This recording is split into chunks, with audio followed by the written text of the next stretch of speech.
individuals, and it's not just clinicians, you know, marshals for car parks and all sorts of things. Around 2 million people in the UK have now received their first dose of the vaccine. Ministers are aiming for almost 14 million by mid-February.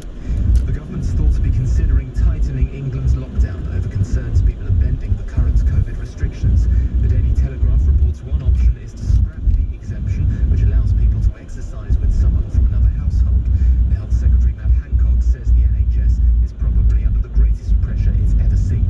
Vicky Turner is a respiratory matron at Chesterfield Royal Hospital in Derbyshire. It is just absolutely crazy how busy the trust has become and how the NHS has become really busy. It is getting worse, you know, there's no let up at the moment. We've seen a lot of really sick patients coming through the doors. Democrats are due to begin their move to impeach President Trump just days before he leaves office. House Speaker Nancy Pelosi says there's an immediate need for action, accusing Mr. Trump of encouraging last Wednesday's violence in Washington, D.C. Republican Senator Pat Toomey thinks the president committed impeachable offenses. I think the best way for our country is for the president to resign and go away as soon as possible. I actually do believe that the president has disqualified himself. I don't think he's a viable candidate for office ever again. A search is continuing for the black boxes of a Boeing 737 which crashed in Indonesia. The aircraft came down in the Java Sea shortly after takeoff on Saturday, with 62 people on board.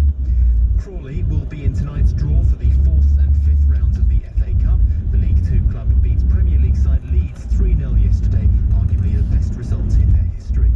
In the city, the FTSE 100 will reopen at 68.73 after closing up 16 points on Friday. The pound buys $1.35 and €1.10. And the weather, mostly cloudy with some rain or showers in the west. It'll be persistent in the northwest and turn to snow over northern Scotland. Windy and generally milder, a high of 10 degrees. From Global's newsroom, I'm Simon Conway.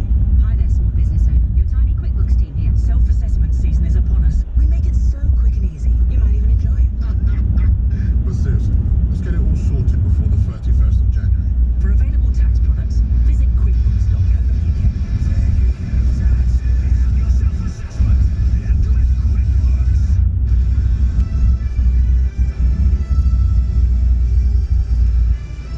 This is LBC from Global, leading Britain's conversation with Nick Ferrari at breakfast. Morning, 3 minutes after 7 on Monday, January the 11th. The good news, those mass vaccination centres are opening up and down the country. We are at 1. 7 mass vaccination hubs are opening up across England this week. And LBC's Rachel Venables outside the Nightingale in London. The bad news is, and I promise this is not a horror story, and I've checked it out, it's from multiple sources, they are considering, as cases soar, they are considering now getting tougher. Policing in the supermarket, as in the number of people, and if you're not wearing a mask without a reason, you won't get in. Nurseries to close. Only allowed out of the house once, and that is to exercise, and no more bubbles. It's not the policy yet, but that's what's being considered. We'll give you full details on that, as of course we look at the other side of it, the vaccination. Or also the idea that teachers should go to the front of the queue. That would seem to make sense, really, to allow them to get back to school, to possibly help as the pressure continues with home education. And pressure continues for Donald Trump, the other side of the Atlantic, stepped up by former Republican governor of California and movie star Arnie Schwarzenegger. President Trump is a failed leader. He will go down in history as the worst president ever. The good thing is that his son will be as irrelevant as an oldie tree. Nick Ferrari at breakfast. Call 0345 6060 973. Text 84850. Nick Ferrari at breakfast on LBC. As we are back in lockdown, we'll go back to giving you those daily tolls of various key figures before we start our conversation. In the first one, we're looking at this idea that the health secretary is saying that these attempts to bend the rules or push them far as they possibly can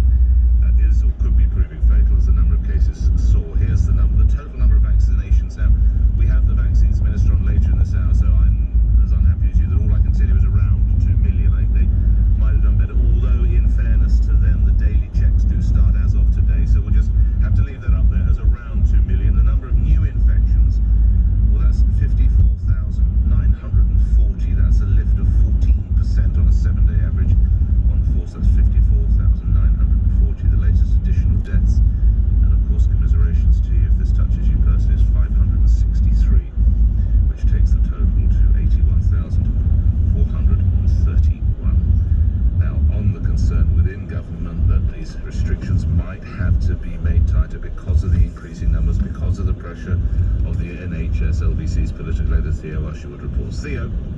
The current lockdown is set to become tougher. Ministers looking at further measures to bring the virus under control and allow enough time, Nick, for the vaccine to be rolled out to millions of vulnerable people. Yesterday, Health Secretary Matt Hancock warned flexing the rules could kill you. The challenge here is that every flex can be fatal. You know, you might look at the rules and think, well, it doesn't matter too much if I just do this or do that. But these rules are not there as boundaries to be pushed. They're the limit of what people should be doing. We'll bring the restrictions to an end as soon as we possibly and safely can. They formally end on the 31st of March, the current restrictions in law, but we hope to make progress before then. And we'll follow the data because it's about keeping people safe. In terms of what the government can do at the moment, it's possible to go for a walk with one other person from a different household. That could well be scrapped. Places of worship are allowed to open at the moment. That could also go. And nurseries could now be forced to close. The PM is also said to be looking at toughening up the way the rules are enforced at supermarkets to ensure a limit on the number of people doing their food shop at any one time and proper one-way systems. Yesterday, Labour leader Sir Keir Starmer said he would support the government if it needed to introduce further restrictions. They are tough and they're necessary. They may not be tough enough, but in a sense, I think the most important thing is for people to get that message about stay at home. And it's up to the government to put that message out there the whole time. We've had mixed messages, I'm afraid, for the last 9 months, which is why we've got a problem. I would like to see the Prime Minister out there every day with the press conference, making sure that that message is absolutely getting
until Easter?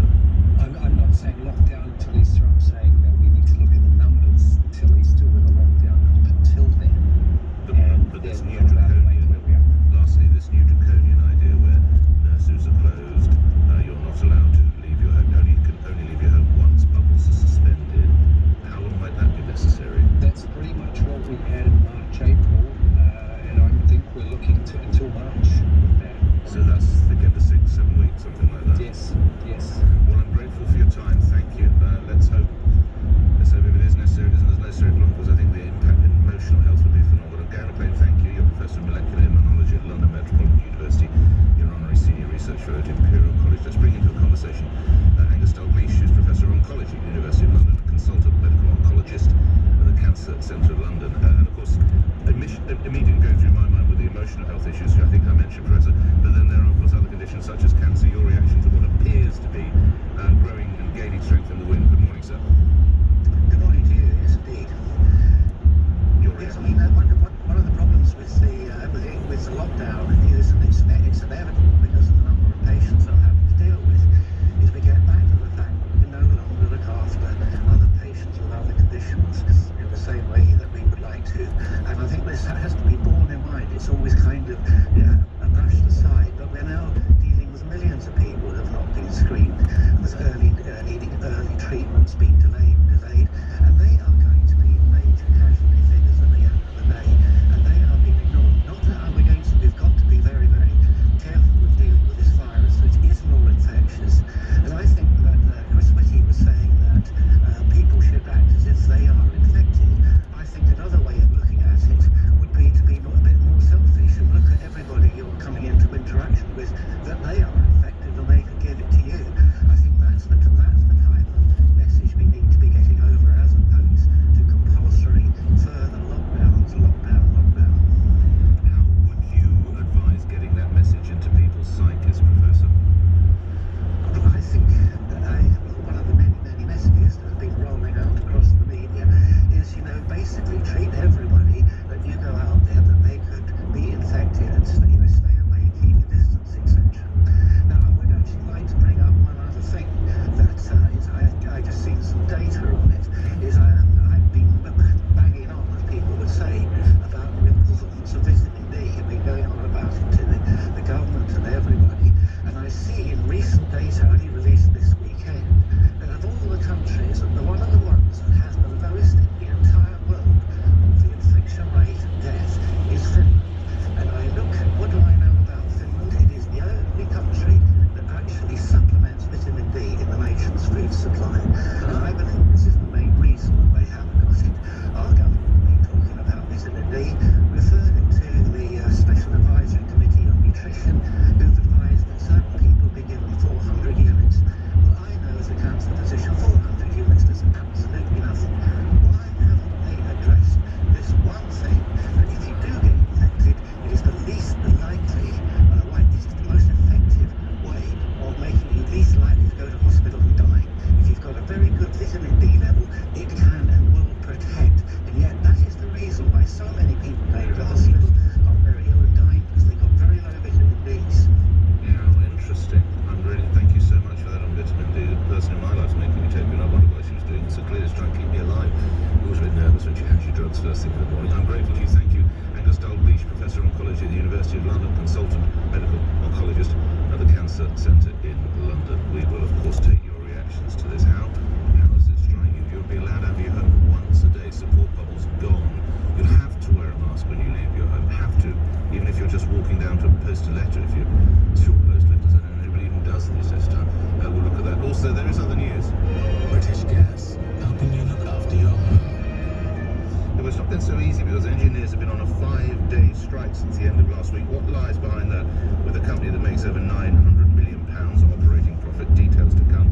And we're starting our series of Life Under Lockdown Part 2. Coronavirus has taken its toll on Britain's sleep. I'm Dr. Guy Meadows, co-founder of Sleep School, and I'll be telling you what can be done to get the best possible sleep. Yes, if you're tossing and turning in your bed, you've had another bad night of sleep, or you're trying to get some sleep after a night shift, Stay tuned, that's later in the show. We'll be giving you tips and advice on that. It's now 7:16 LBC News Headlines, Simon Conway. 7 mass vaccination centres are opening across England to accelerate the efforts to give COVID jabs to almost 14 million people by mid-February.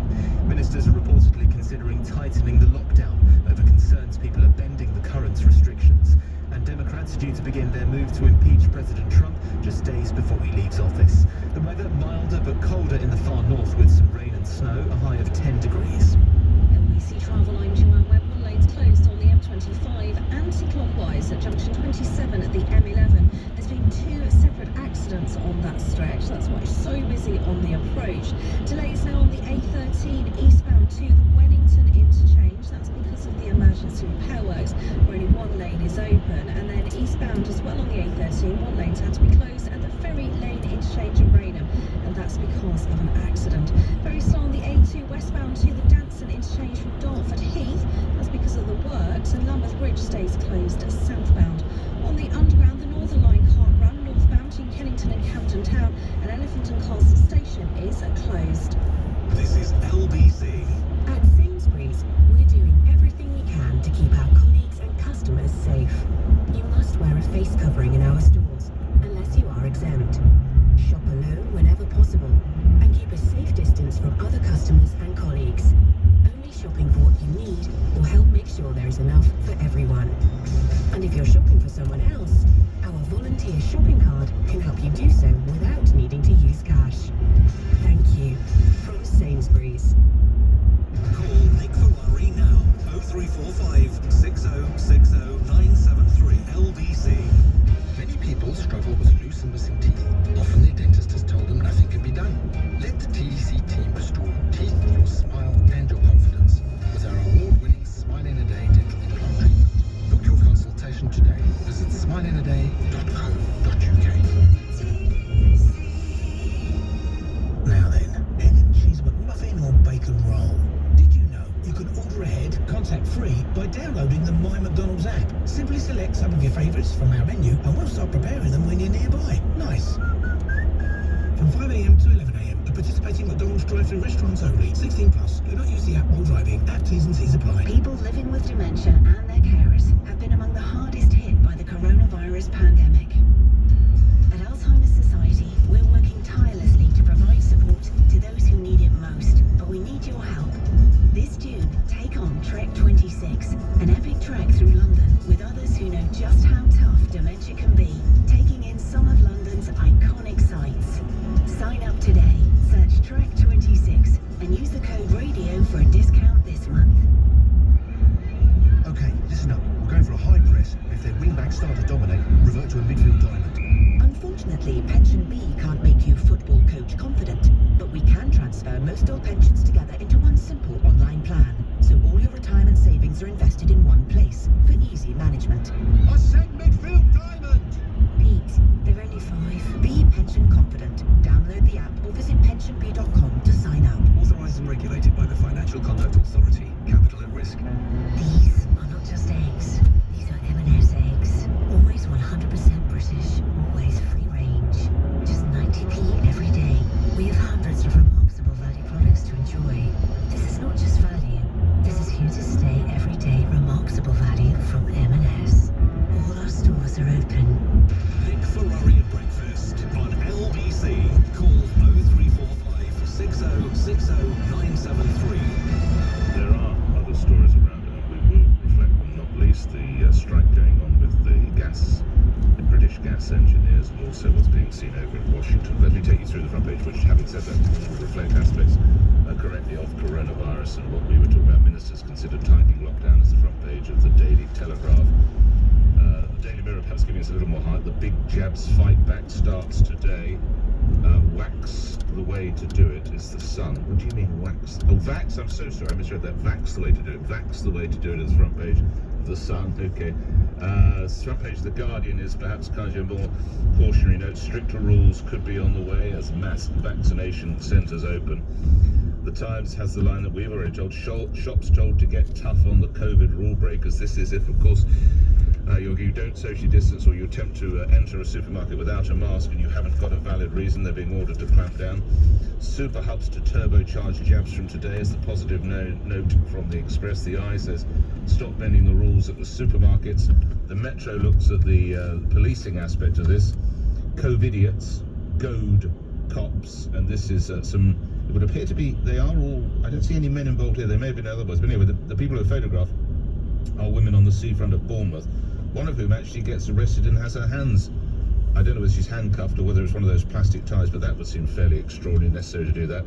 Jabs for all is the front page of the Daily Star, and the Daily Mail has a different aspect, one we're going to be looking at later in the show, which is the care homes. We've been betrayed over jabs. Frail residents in the nation's care homes have been betrayed by the slow rollout of the vaccine, it was claimed last night. Care providers say they've been left in the dark and hit by outbreaks while waiting for those important jabs. As I say, that's coming up later in the show. So everything you need to know about what I fear might be these tighter restrictions, just as importantly, if not more importantly, your reactions as well.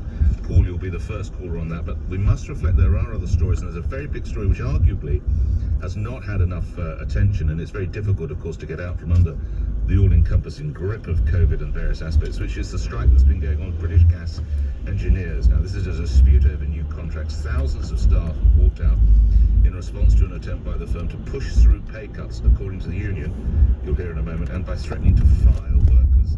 The union, the GMB, has also accused Centrica, Jones British Gas, of provoking the strike. Details now from Hazel Nolan, who's organiser for the GMB union. The strike ends today, but it's been a 5-day strike. Hazel Nolan, good morning. Thank you for coming on the show. What is the background, and what makes you think that the company has provoked the strike? Good morning. Good morning, Nick. Thank you very much for having me on. The reason why this has been provoked by the company is that GMB has been negotiating in good faith since the summer, trying to get a negotiated settlement. It's our job to negotiate change in industry. We've done that for 130 years in the gas industry, but the reason why this strike is happening now is because it's the employer, British Gas, who won't bring negotiation table. And the reason why we're having to strike, our members don't want to be on strike, but they're being forced to because the company have said they're going to sack all of them en masse if they don't accept these new cuts. And what is the problem with these new contracts or new terms? Well, gas is different to, say, electricity or water in that it doesn't fail to safety. So our members are being told that they need to meet all these new targets, which would mean that they have less time to focus on jobs. And that's going to have a really detrimental impact on safety. Because when we're dealing with gas boilers, there's a huge safety element to that. And respectfully, there's safety with electricity as well, Hazel Nolan. Yeah, of course, but you wouldn't want a gas boiler to have an issue with that. Yeah, okay. Yeah, exactly. I mean, does it move from, are your colleagues then, I don't know, meant to do 6 jobs a day and now they're meant to do 10? Can we put it to figures like that, or how does it? That would be a good figure to put it at. Oh, really? Oh, gosh. Okay, I made that complete. What? So they almost want to double, and if your colleagues aren't signing up, they're effectively being fired. Is that your claim? Yeah, basically, if they don't do this, then if they don't accept the new terms and conditions, then what will happen is that they'll get sacked and they'll be re-engaged on those new terms. And then if they don't meet those targets, then either they'll have their pay cut in accordance to it, or the performance managed out of the business. Now, Centrica says 83% of workers have already accepted new terms and conditions, which they say protect pensions and pay. How would you respond, Hazel Nolan? Well, first of all, majority of those workers that they're describing working in call centres and working over elements of the business, the majority of workers are out on strike are the engineers. GMB represents 90% of them, and they're all out on strike, and those are the ones that are being forced to do these new targets, and those are the ones that do the safety critical work. This is a company, correct me if I'm wrong, that made over £900 million operating profit, Hazel Nolan. Yes, it did, and not just that, Nick, but last year when COVID was at the peak of COVID, our members and these engineers, they volunteered to go into the homes, not just of anyone's home, the home of people they knew were COVID confirmed cases, in order to do emergency work and to help people out. And while they were doing that, their company was plotting behind the scenes about how to destroy their terms and conditions. I just think that's reprehensible. Do you think, lastly, the strike action has had enough attention, or because of COVID, and obviously it's all-encompassing, it's been difficult for you to get the message out there? It has been a bit more difficult because of COVID and because of the US election. election, but there was a leaked video from one of the senior leadership team meetings where the managing director was expressing relief and delight about the fact that COVID and the US election had bumped the GMB strike off the headlines. So last year, having more strikes now, or they go back to work? Your colleagues go back to work. What is it tomorrow? The strike ends tonight, is it? Yes, they go back to work tomorrow, and whether or not there are going to be more strikes is really an issue for the CEO, Chris O'Shea. And we would certainly like to get back around the negotiation table. All he needs to do is lift the fire and we hire for it. Do stay in touch and let my colleagues know how this gets on, Hazel, because it is enormously important for the work that your men and women, your colleagues do in this. You're organised for the GMB union, and the members finished their 5-day strike today, Hazel Nolan. Thank you. I do sense you're absolutely right. But for COVID restrictions and Trump, we probably would have heard more about that. Thank you. We may have calls on that, but it's calls that we're going to for the possible, now tighter rules. Paul in Eastbourne. Paul, you're on the radio. What do you want to tell me? Good morning.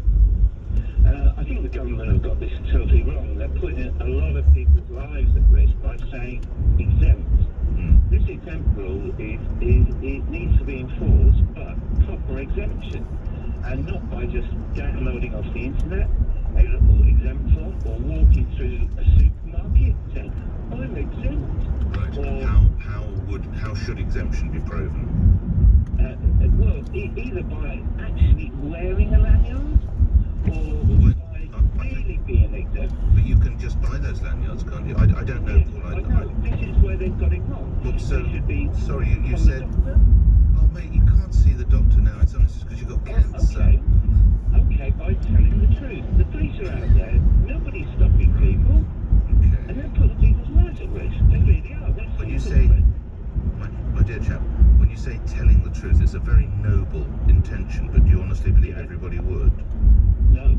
Well, this is a problem. So this is... got it wrong. So don't you see you're arguing against yourself now? Yes, I am. Right.